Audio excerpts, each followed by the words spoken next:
সুমন, যারা এখনো ভিসা পাননি তাদের বিষয়ে কি কোনো উদ্যোগ নিয়েছে কিনা সংশ্লিষ্টরা জানাবেন। মাহমুদা, যারা ভিসা পাননি এখনো তাদের ক্ষেত্রে যেমনটি হয়েছে আমরা দেখেছি বিগত কয়েকদিন যাবৎ যখন প্রতিদিনই ৩,০০০ ৪,০০০ করে ভিসা পাচ্ছিল আবেদনকারী, সেটি কিন্তু ১৭৬০ জনের মতো এসে সেখানে থেমে গিয়েছে। 2 দিন যাবৎ কিন্তু 2% যে পায়নি সেখানে স্থির রয়েছে। আমরা হজ অফিসে কথা বলেছি, পরিচালক যেমনটি জানিয়েছেন এখন কিন্তু কয়েকটি কাজ চলছে, বিশেষ করে হজের নতুন করে নিবন্ধন চলছে। আবার যারা ভিসা পেয়েছেন তারা ভিসা প্রত্যাহারের কিন্তু সুযোগ রয়েছে, সেটি চালু করা হয়েছে। ফলে 15 বছরের নিচে যারা ছিলেন 600 জন আবেদনকারী তারা যেতে পারবেন না নিয়মের বেড়াজালে। ফলে যেই কোটাটি খালি হয়েছে সেই কোটায় নতুন করে আবেদন হচ্ছে। সেই আবেদনকারীরা ভিসার জন্য আবেদন করেছেন, সেই ভিসাটি পেতে কিছুদিন সময় লাগবে। প্রতিদিনই পাচ্ছে এমনটি জানানো হয়েছে, তবে কিছুদিন সময় লাগবে। শতভাগ হজ প্রত্যাশী কিন্তু হজে যেতে পারবেন। নতুন আরেকটি সংকট দেখা দিয়েছে, সেটি হলো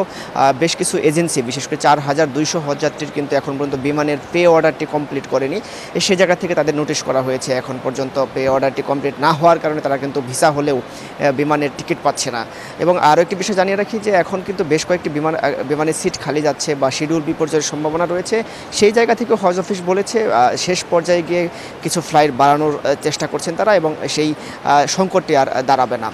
ফলে হজ নিয়ে যে সংকটটি প্রতিনিয়ত দেখা দিয়েছিল, যারা ভিসা পেয়েছেন যেতে পারেননি, টিকিট পেয়েছেন ভিসা পাননি, বা ভিসা পেয়েছেন টিকিট পাননি, বা পরিবারের এক সদস্য গিয়েছে আর সদস্য যেতে পারেনি, তারা সবাই কিন্তু এরই মধ্যে পুনরায় ভিসা পেয়ে বা টিকিট পেয়ে মক্কায় পৌঁছেছেন। ফলে সব মিলিয়ে আমি যদি বলি যে সংকটগুলো দেখা দিয়েছিল তা ধীরে ধীরে কেটে যাচ্ছে। এই ছিল হজ অফিস থেকে আমার কাছে সর্বশেষ। মাহমুদা মোনা।